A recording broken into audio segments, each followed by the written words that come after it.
الحمد لله نحمده ونصلي على رسوله اما بعد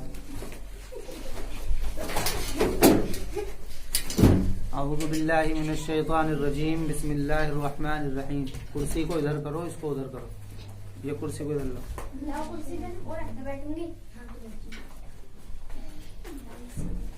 سل بنی اسرائیل کم آتیناہم من آیات بینہ ومن يبدل نعمت اللہ من بعد ما جاءته فإن اللہ شدید العقاب. اس کو ادھر کرو, تپائی کو اور کھینچو ادھر, وہاں ملا دو بالکل ایک دم جیسے. ہاں بس ایسے. وقال تعالی شرع لكم من الدین ما وصى به نوحا والذی اوحینا الیک وما وصینا به وموسیٰ وعیسیٰ ان اقیموا الدین ولا تتفرقوا فیہ کبر علی المشرکین ما تدعوهم الیہ اللہ یجتبی الیہ من یشاء ویہدی الیہ من ینیب. صدق اللہ مولانا العظیم. خواتین و حضرات,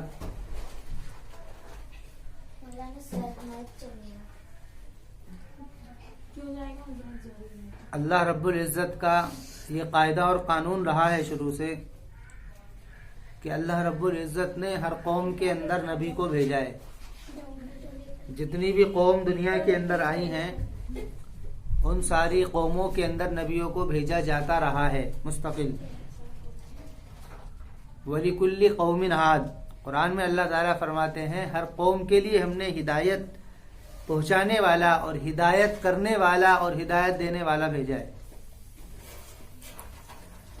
اب سوال یہ اٹھتا ہے کہ اگر ہر قوم کے اندر نبی آئے ہیں اور ہر قوم کے اندر ڈرانے والا آیا ہے تو پھر ایسا کیوں ہوا کہ دنیا کے اندر بہت سارے مذاہب نے جنم لیا؟ اس کے اندر اسلام ہو یا ہندو مت ہو یا بدھ مت ہو یا سکھ مت ہو یا اس کے علاوہ اور بھی جو مذاہب ہیں, ان مذاہب کی بنیاد کیسے پڑی؟ تو پہلے تو ہم اس بات کے اندر سوچیں گے کہ آخر اس بات کی فکر کیسے لاحق ہوئی انسان کو کہ وہ اس بات پر غور و فکر کرے کہ میرا بھی کوئی خدا ہے اور مجھ کو بھی کسی نے پیدا کیا ہے. تو دنیا کے اندر تین فکر کے لوگ گزرے ہیں, تین افکار اور خیالات کے لوگ گزرے ہیں, جن میں سے ایک خیال تو ان لوگوں کا تھا جن کا مزاج فلسفیانہ تھا. انہوں نے معیار جو طے کیا ہے وہ عقل کو طے کیا ہے. تو انہوں نے یہ بات کہی کہ ہر انسان کے پاس میں عقل ہے اور وہ عقل سے اس بات کو طے کر سکتا ہے اور سوچ سکتا ہے کہ اس کا معبود کون ہے, اس کا خالق کون ہے. تو فلسفیانہ مزاج کے لوگوں نے اس کے اوپر تحقیق کری اور تحقیق کرنے کے بعد میں وہ لوگ زمین سے آسمان تک پہنچ گئے, آسمان سے زمین کی گہرائیوں تک پہنچ گئے. انہوں نے پانی کی باریک بی کو جان لیا, پانی کی گہرائیوں کو جان لیا. اس کے علاوہ میڈیکل لائن سے بہت ساری رپورٹیں انہوں نے پیش کر دی ہیں اور بہت ساری ٹیکنیکل ریسرچیں انہوں نے پیش کی ہیں, جس کی وجہ سے میڈیکل لائن میں یا اس کے علاوہ اور دوسری خدماتی لائن میں انہوں نے بہت بے مثال تجربات پیش کیے.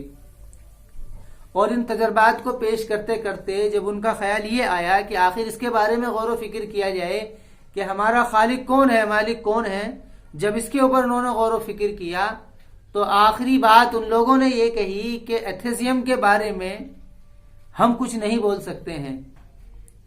یعنی خالق کون ہے, مالک کون ہے, مذہب کے بارے میں ہم نہیں بول سکتے ہیں. کیوں؟ کیونکہ بنانے والا کون ہے, خالق کون ہے, وہاں تک عقل کی رسائی ممکن نہیں ہے.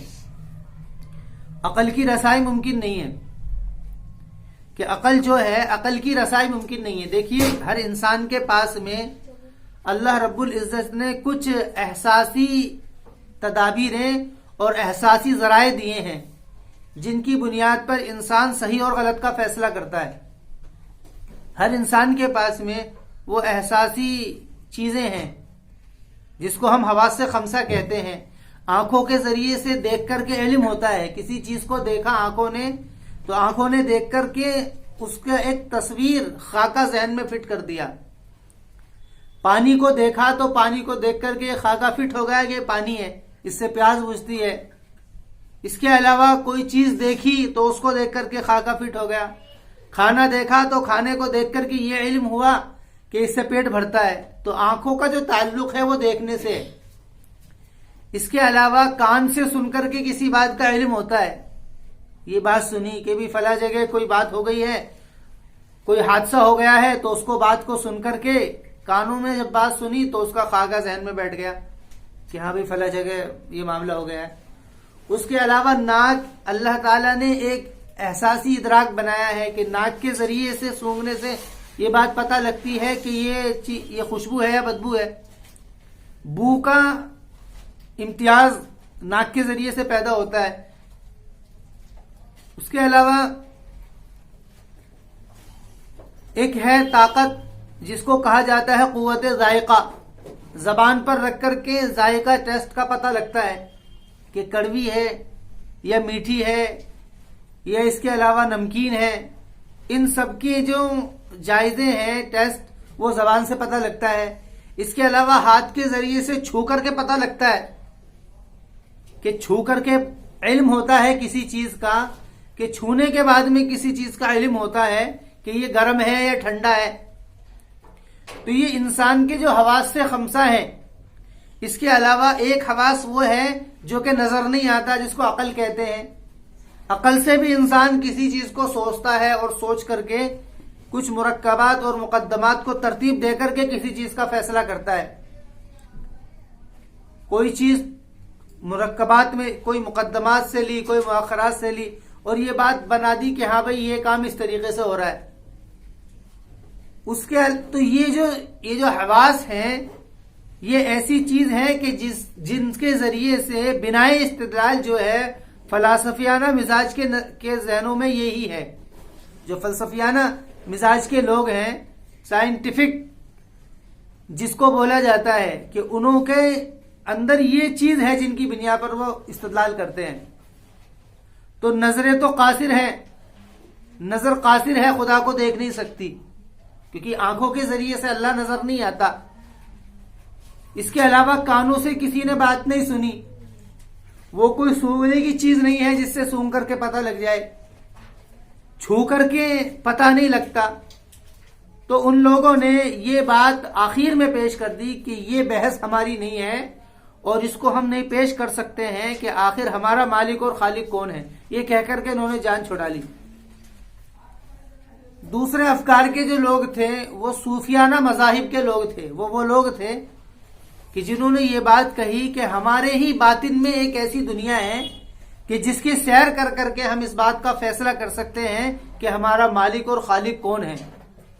جس کو کہتے ہیں سیر باطن، کہ ہم چلے کھینچ کر کے مراقبوں میں بیٹھ کر کے اور اپنے من کو بالکل شانتی دے کر کے، ہم من کو شانت کر کر کے ہم بالکل پرماتما سے جا کر کے جڑ جاتے ہیں، اپنے خالق سے جا کر کے جڑ جاتے ہیں.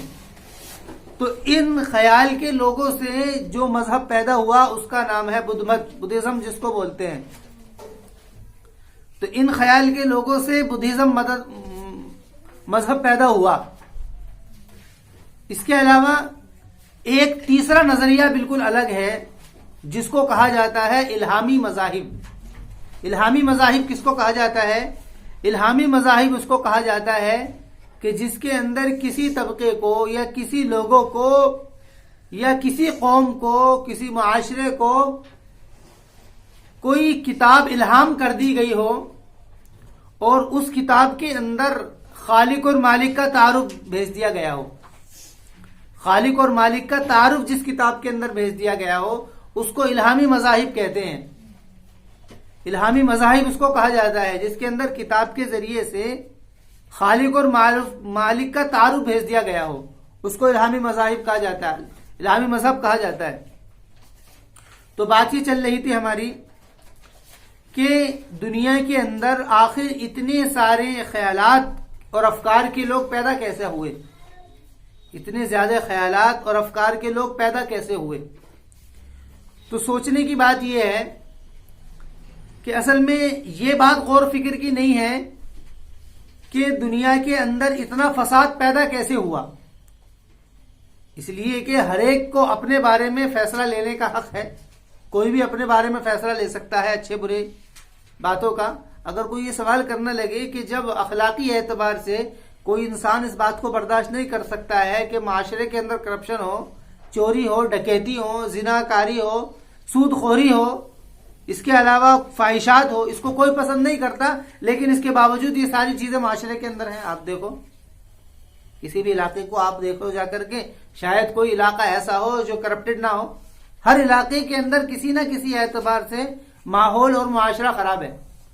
حالانکہ اس کو عقل برداشت نہیں کرتی، اس کو اخلاق برداشت نہیں کرتا ہے، کوئی بھی انسان اس کو برداشت نہیں کرتا ہے، لیکن کرنے والے بھی انسان ہی ہیں، وہ بھی اس کام کو کر رہے ہیں. تو سوال اور اعتراض یہ نہیں ہے کہ بھئی اتنے سارے مذاہب بنے کیسے، یہ سوال اور اعتراض نہیں ہے، بلکہ سوچنے والی بات یہ ہے کہ حق کیا ہے. حق کیا ہے کہ جس کے ذریعے سے مذہب کا فیصلہ کیا جا سکتا ہے کہ مذہب حق کون سا ہے. وہ اصول اور مبادی کیا ہیں کہ جن کے ذریعے سے اس چیز کا تعارف اور اس کا نظریہ پیش کیا جا سکتا ہے. تو دیکھیے اس کے اندر سمجھنے والی بات یہ ہے کہ دنیا کے اندر جتنی بھی چیزیں ہیں ان ساری چیزوں کا ایک مصدر ہے، پھر اس کے اندر ارتقائی شکل پیدا ہوتی ہے، اس کے بعد میں پھر وہ اپنے اختتام کو پہنچ جاتا ہے. مصدر کا مطلب یہ ہے کہ ہر چیز پیدا ہو رہی ہے، کہیں نہ کہیں سے ہر چیز پیدا ہو رہی ہے. آپ جتنی بھی چیز کو اٹھا کر کے دیکھ لو، ہر چیز کہیں نہ کہیں سے پیدا ہے. کوئی چیز ایسی نہیں ہے جو کہ قدیم ہے، پیدا ہے.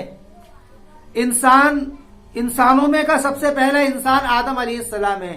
اس بات کو پوری دنیا جانتی ہے کہ انسانوں میں کا سب سے پہلا انسان وہ آدم علیہ السلام ہے.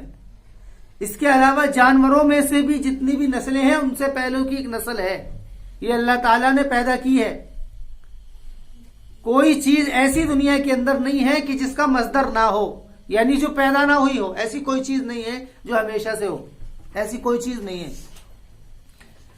اور ایسی بھی کوئی چیز نہیں ہے کہ جو چیز پیدا ہوتی ہے تو اس کے اندر ارتقائی شکل نہ ہوتی ہو. مثلا وہ ہموار نہ ہوتا ہو یا اس کے اندر ترقی اور تنزلی پیدا نہ ہوتی ہو. آپ دیکھو انسان کو کہ انسان کا بچہ پیدا ہوتا ہے، اس کے بعد میں اس کے اندر تغیر اور تبدل پیدا ہوتے ہیں. وہ بچہ ہے، اس کے بعد میں وہ جوان ہوتا ہے، جوان کے بعد میں وہ بوڑھا ہوتا ہے. تو یہ اس کے اندر جو تغیر اور تبدل پیدا ہو رہے ہیں اسی کو ارتقائی شکل کہا جاتا ہے. کہ کبھی وہ بیمار ہے، کبھی صحت مند ہے، کبھی اس کو کوئی مرض لاحق ہے، کبھی کوئی پریشانی لاحق ہے. کسی نہ کسی حالات کے اندر وہ برابر اوپر نیچے چلتا رہتا ہے. ایسا کوئی حالت نہیں ہے کہ جس کے بغیر انسان رہے. تو یہ ارتقائی شکل ہے. اور آخر کار پھر ایک انجام آخر میں یہ ہوتا ہے کہ پھر وہ موت کے گہوارے میں اور قبر کی گود میں جا کر کے لیٹ جاتا ہے، وہ ختم ہو جاتا ہے. اسی کو علامہ اقبال اس طریقے سے کہتے ہیں، تراشیدم پرستیدم شکشتم، کہ پہلے ایک چیزوں کو تراشا گیا، تراشنے کے بعد میں پھر اس کو پوجا گیا اور پھر اس کو بعد میں توڑ دیا گیا. تو یہ تینوں شکلیں ہر چیز کے اندر ہے. اب سوال کرنے والی بات یہ ہے کہ جو چیز ان تین مرحلوں سے الگ ہوگی، جو چیز ان تین مرحلوں سے الگ ہوگی وہ چیز ضرور کوئی مطلب معجزاتی شکل لیے ہوئے ہوگی، معجزاتی شکل ہوگی اس کے اندر. تو اللہ رب العزت نے جب قرآن کریم کو نازل کیا جس کے اندر اسلام مذہب کا اللہ تعالی نے تعارف کرایا، تو جب قرآن کو اتارا گیا تو قرآن کو اتارنے کے لیے بعین ہی یہی شکل اختیار کی گئی کہ مصدر اس کا کیا تھا، جہاں سے قرآن صادر ہوا ہے. قرآن کے جو صادر ہونے کی جگہ ہے وہ حضرت نبی اکرم علیہ الصلوۃ والسلام ہے.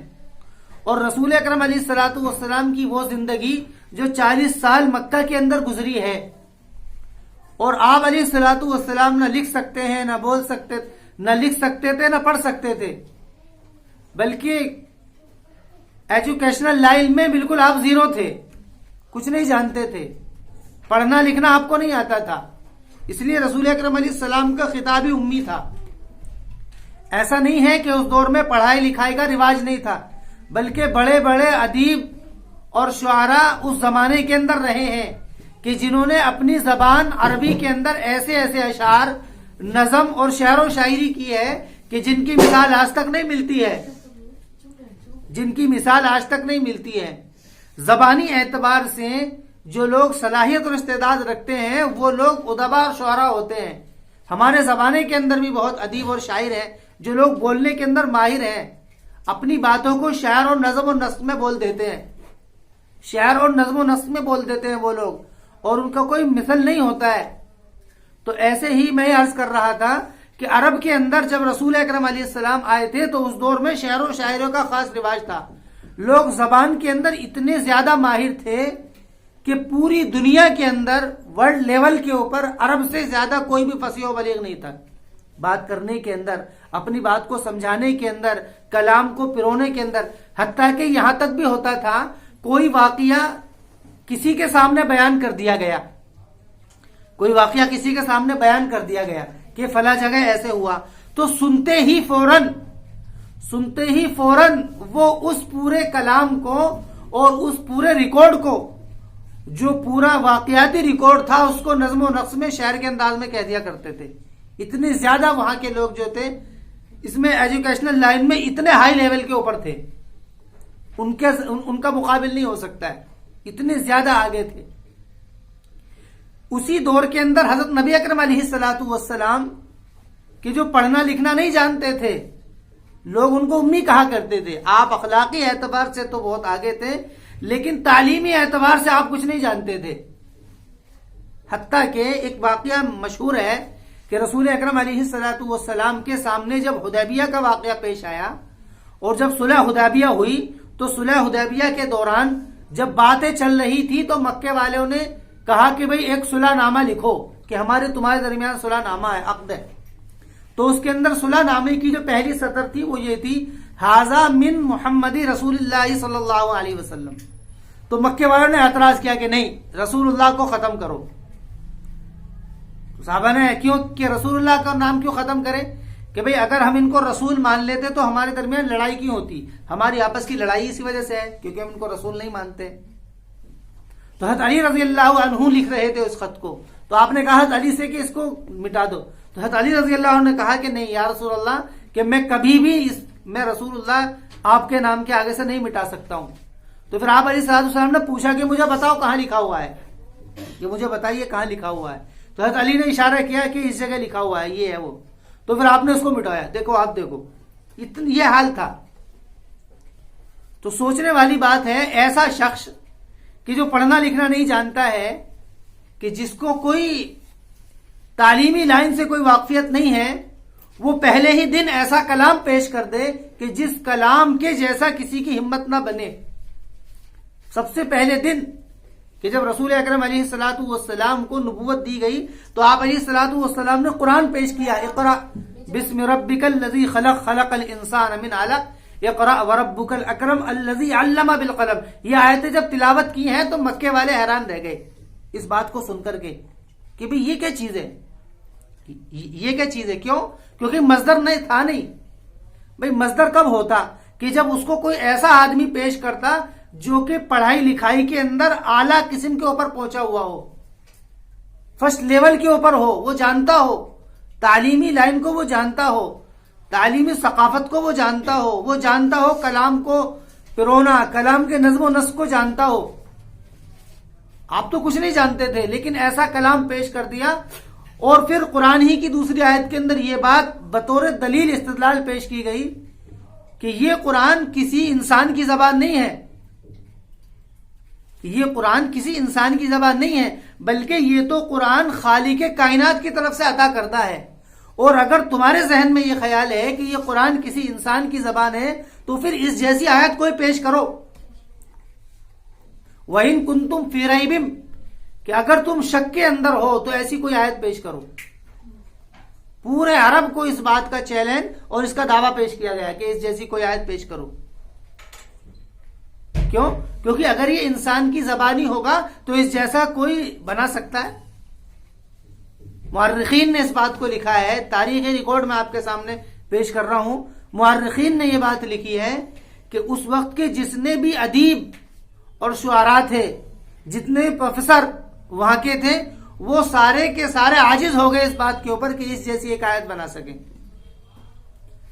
اور پیش کون کر رہا ہے؟ ایسا شخص کہ جو کبھی پڑھائی لکھائی کے قواعد سے بھی واقف نہیں ہے.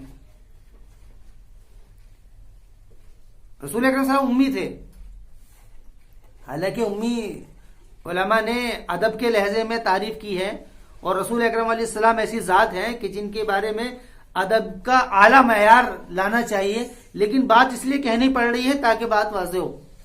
ورنہ امی کی علماء نے تعریف کی ہے. امی اس کو کہتے ہیں جو پڑھنا لکھنا نہ جانتا ہو، نہیں جس نے پڑھنا لکھنا کسی سے سیکھا نہ ہو، یہ تعریف کی جاتی ہے. حالانکہ وہ ادب کے دائرے میں ہے، ورنہ بات اتنی امی اسی کو کہتے ہیں کہ جو پڑھنے لکھنے جو پڑھنا لکھنا نہ جانتا ہو. تو ایسا آدمی، ایسا شخص ایک ایسا کلام پیش کر دے کہ جس کا کوئی مثل نہ ہو، اور وہ آ کر کے اس بات کو کہے کہ یہ قرآن میری طرف سے نہیں ہے، یہ خالق کی طرف سے ہے. یہ قرآن جو ہے خالق کی طرف سے ہے. اور پھر 23 سال کے اندر جب قرآن آیا ہے تو کوئی ایک آیت بھی ایسی پیش نہیں ہے کہ جس کا آپس میں تضاد ہو.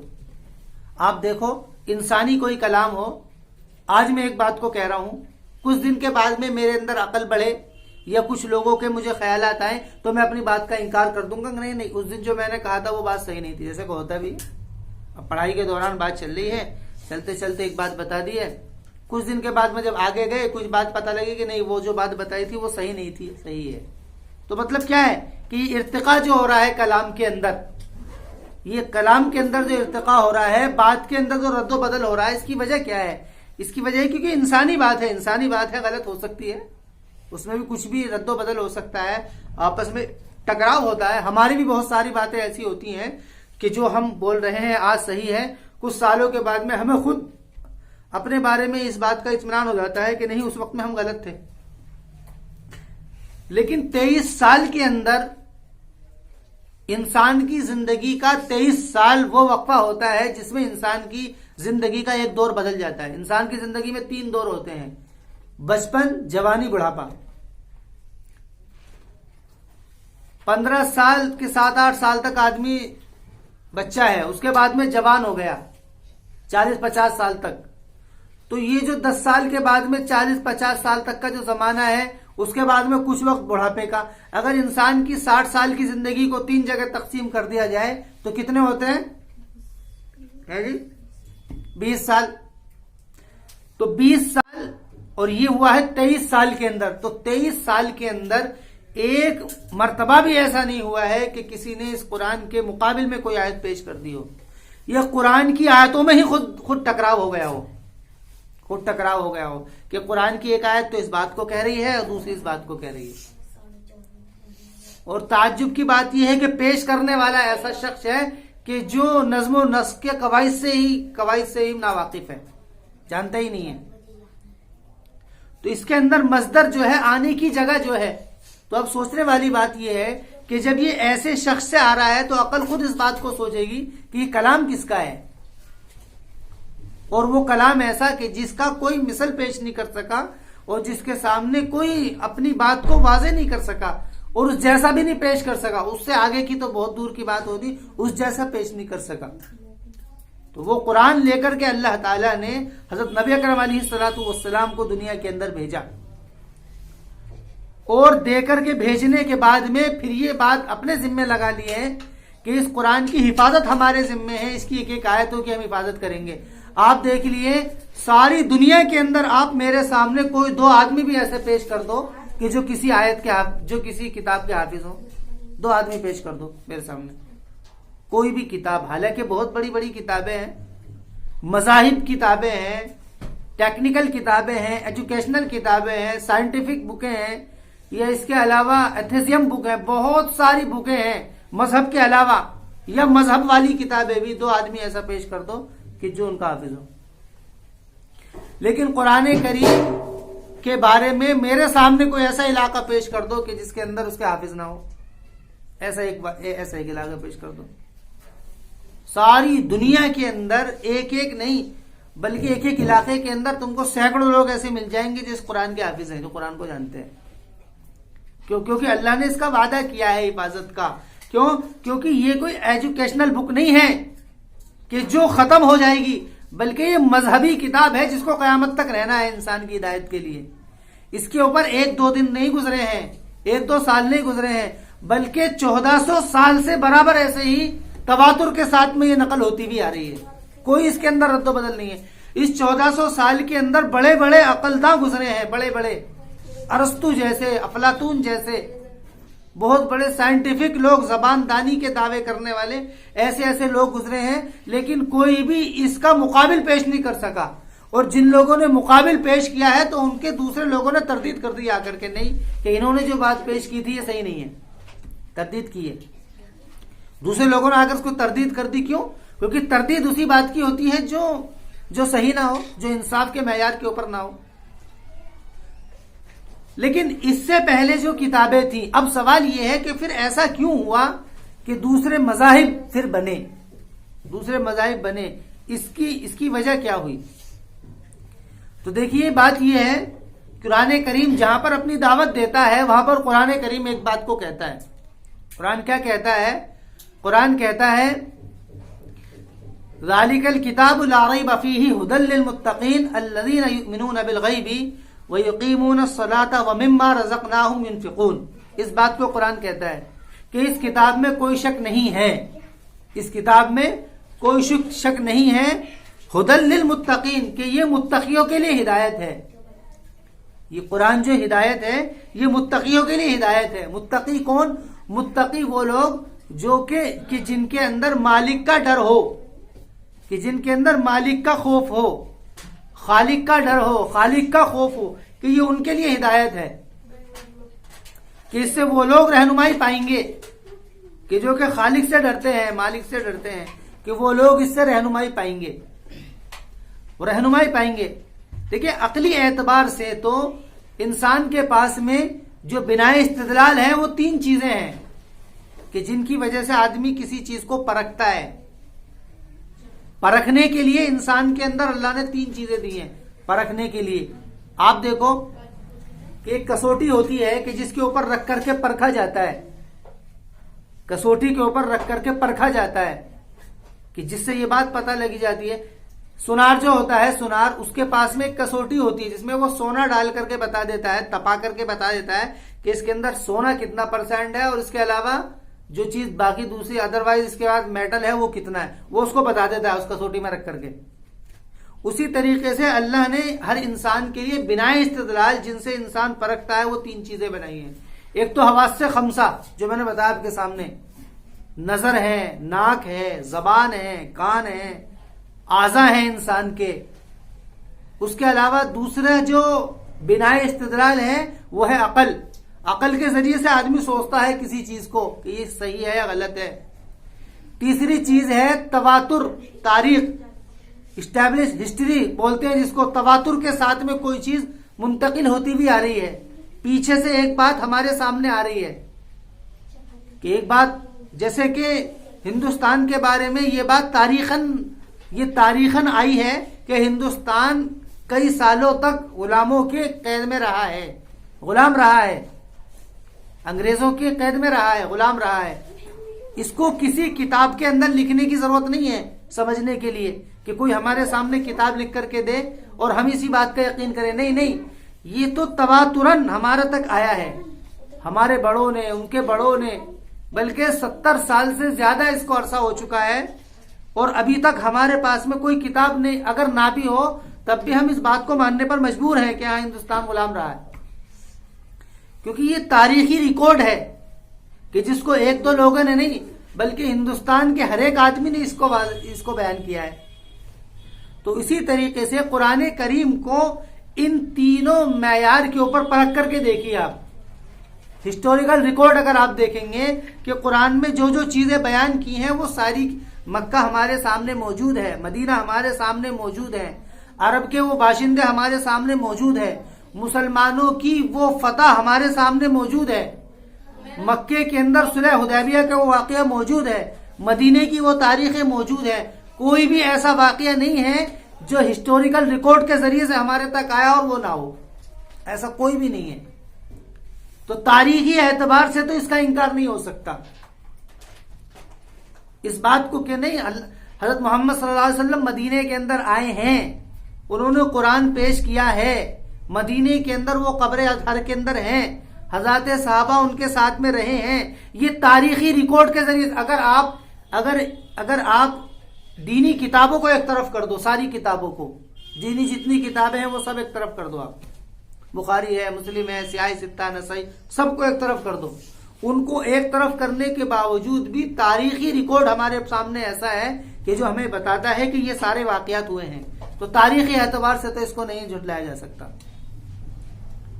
اور اگر کوئی جھٹلا دے تو بیوقوف آدمی, کوئی اگر یہ کہہ دے کہ نہیں ہندوستان کبھی غلام نہیں ہوا, کیوں نہیں ہوا, اس سے پوچھیں انہوں کہ جی کسی کتاب کے اندر لکھا ہوا ہی نہیں ہے, تو بتاؤ آپ مان لیں گے اس بات کو؟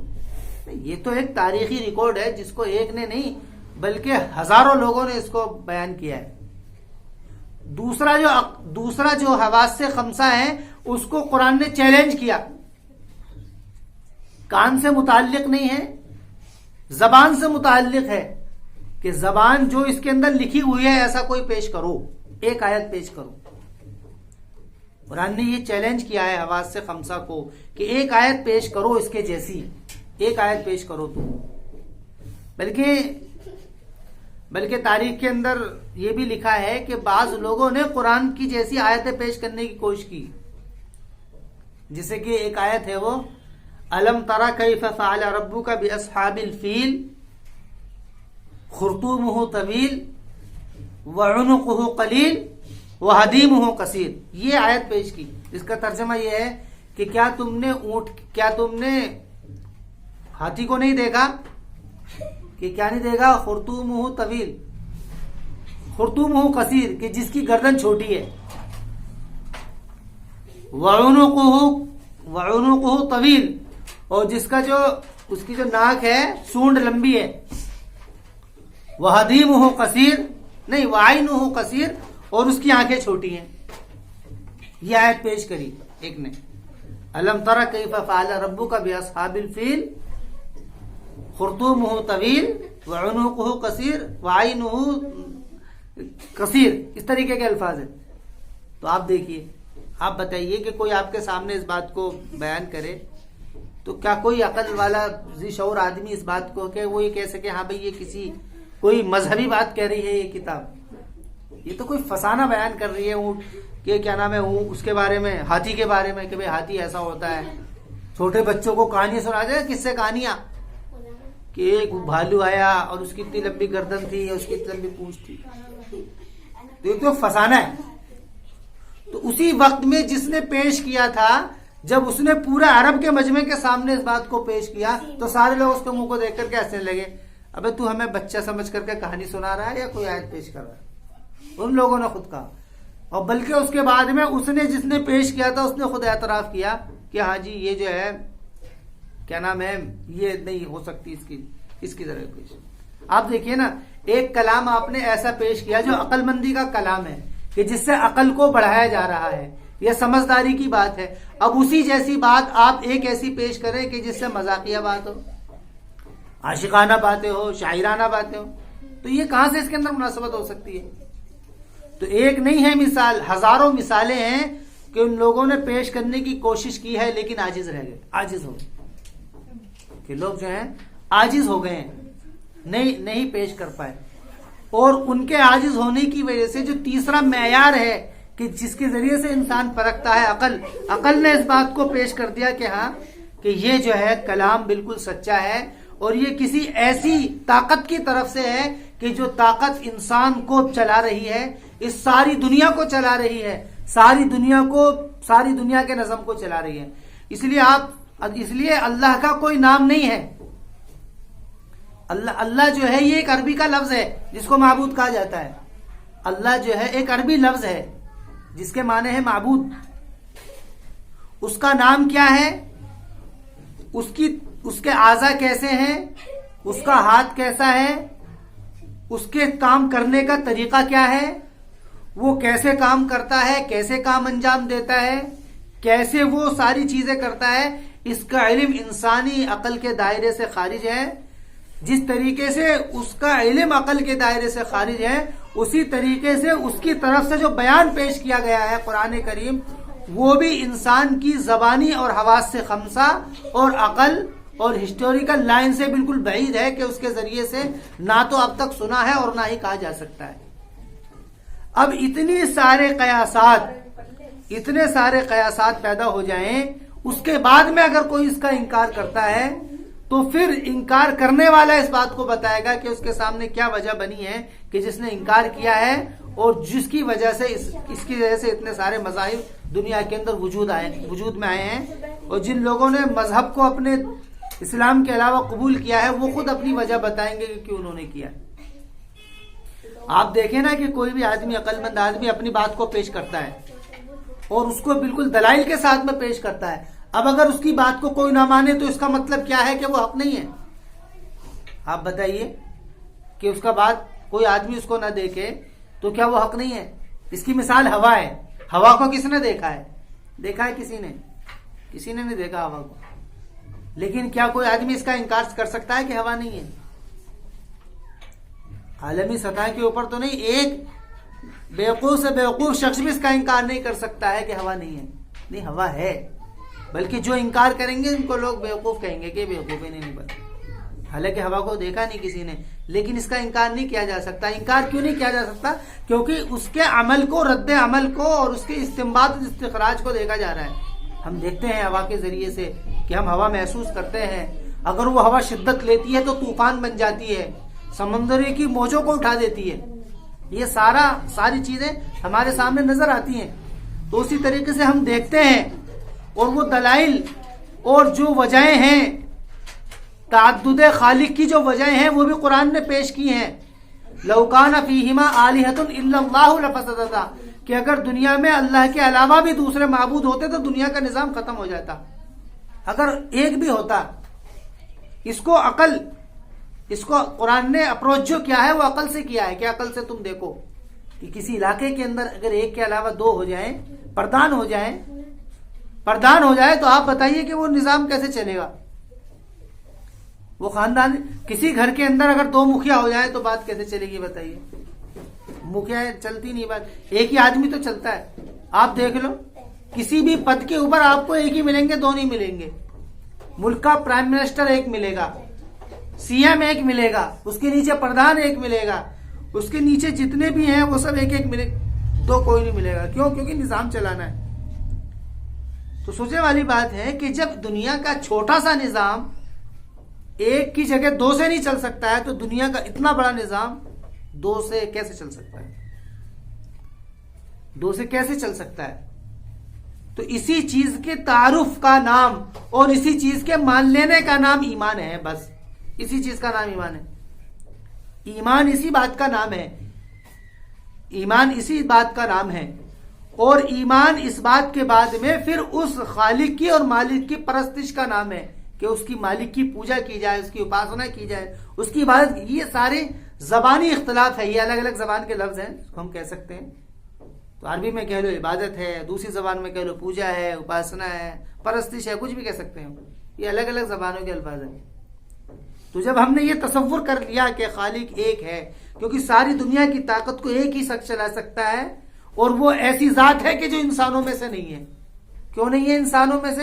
کیونکہ میں نے بھی بات شروع میں آپ کے سامنے پیش کی تھی کہ کوئی بھی چیز ایسی نہیں ہے جس کا مصدر نہ ہو اور پھر ارتقا نہ ہو اور اس کا پھر خاتمہ نہ ہو۔ جو ان چیزوں سے ورا ہے وہ کوئی طاقت ہے، جیسے کہ قرآن ان چیزوں سے، اس کا کوئی مصدر ہی نہیں تھا۔ کیوں؟ کیونکہ اللہ کے رسول نے کلام پیش کیا ہے، آپ خود نظم و نسق کے قواعد سے واقف نہیں ہیں، پڑھائی لکھائی آپ نہیں جانتے، کچھ نہیں جانتے آپ، اور پھر آپ نے ایسا کلام پیش کیا کہ جس کلام کے سامنے کوئی طاقت یا کوئی بڑا سے بڑا ادیب اور شاعر نہیں ٹک سکا، ایک آیت کسی سے نہیں بن سکی۔ تو اس کا مطلب کیا ہے؟ کیا انہوں نے اپنے پاس سے پیش کیا ہے؟ اور وہ بھی ایک آیت نہیں بلکہ پورا مجسمہ قرآن کا 30 پاروں کا ہمارے سامنے پیش کیا، جس کی ایک آیت بھی آپس میں نہیں ٹکرا رہی، اور پیش کرنے والا ایسا شخص ہے جو کہ ایجوکیشنل لائن میں زیرو ہے، بالکل زیرو ہے، کچھ نہیں جانتے آپ۔ اس قانون میں واقعہ بھی لگا صلح حدیبیہ کا، تو اس کا مصدر دیکھو کہاں سے آ رہا ہے۔ تو اس کا مطلب کیا ہے کہ وہ اس کا کلام نہیں ہے بلکہ کلام کسی اور کا ہے، وہ کلام کسی اور کا ہے، اور پھر اس میں ارتقائی کوئی شکل نہیں ہے، کہیں بھی ایسا نہیں ہوا ہے کہ کل کچھ اور تھا آج کچھ اور ہو گیا، ایسا کچھ نہیں ہے، ایسا کچھ بھی نہیں ہے کہ کل کچھ اور تھا اور آج کچھ اور ہو گیا، ایسا کچھ بھی نہیں ہے۔ تو جب ایسا کچھ بھی نہیں ہے تو اس کا جو ہے خاتمہ بھی نہیں ہوا۔ آپ دیکھ لو 1400 سال سے تو ہم دیکھ رہے ہیں کہ آج تک قرآن نہیں مٹا ہے۔ کیوں؟ کیونکہ یہ کوئی انسانی زبان نہیں ہے، بلکہ یہ اس طاقت اور اس شکتی اور اس ذات کی طرف سے دیا گیا ہے کہ جس ذات نے اس ساری دنیا کو بنایا ہے، اور اس ساری دنیا کو جس نے تصور کیا ہے، جو تصویر دی ہے ساری دنیا کی، تو اس کا نام عربی کے اندر اللہ لیا جاتا ہے، تو اسی ذات کا نام اللہ ہے، جس کو قرآن کہتا ہے کہ انتم تخلقونہ ام نحن الخالقون۔ قرآن کہتا ہے کہ دنیا میں جو انسان آتے ہیں اس کو تم پیدا کرتے ہو یا ہم پیدا کرتے ہیں۔ انتم انزلتموہ من المزن ام نحن المنزلون، کہ آسمان سے جو پانی برستا ہے اس کو تم برساتے ہو ہم برساتے ہیں۔ ہر ایک بات کو قرآن نے ایسا ایسا واضح کیا ہے، ایسا ایسا واضح کیا ہے کہ اس کی وضاحت کسی بھی کتاب کے اندر نہیں ملتی ہے، کسی بھی کتاب میں نہیں ملتی ہے۔ تو اس لیے یہ سوال نہیں ہے کہ اتنے مذاہب کیسے بنے، کیونکہ یہ سوال، بلکہ سوال یہ ہے کہ جب انسان کے سامنے ایسا بنا استدلال کے اوپر پورا اترتے ہوئے کوئی ایسا مذہب سامنے آ جائے، اس کے بعد میں اگر انسان اس کا انکار کر دے تو پھر سوال یہ ہے کہ وہ انسان عقل کے دائرے میں ہوگا یا عقل کے دائرے سے باہر ہوگا۔ ہر انسان اپنے بارے میں اس بات کو فیصلہ کر سکتا ہے۔ تو اس لیے اللہ تعالیٰ کا شکر ہے کہ اللہ تعالیٰ نے ہمیں اسلام مذہب کے اندر پیدا کیا اور اس نے ہمیں اسلام مذہب سے نوازا۔ یہ ہمارے اوپر اللہ کا بڑا احسان و انعام ہے، تو اس لیے ہمیں اللہ تعالیٰ کا بہت شکریہ ادا کرنا ہے اور اسلام مذہب کے اوپر جمنا ہے، اسلام کی تعلیمات کو سمجھنا ہے اور اس تعلیمات کو سمجھ کر کے پوری دنیا کے اندر اس کو ہمیں پھیلانا ہے۔ وآخر دعوانا الحمدللہ رب العالمین۔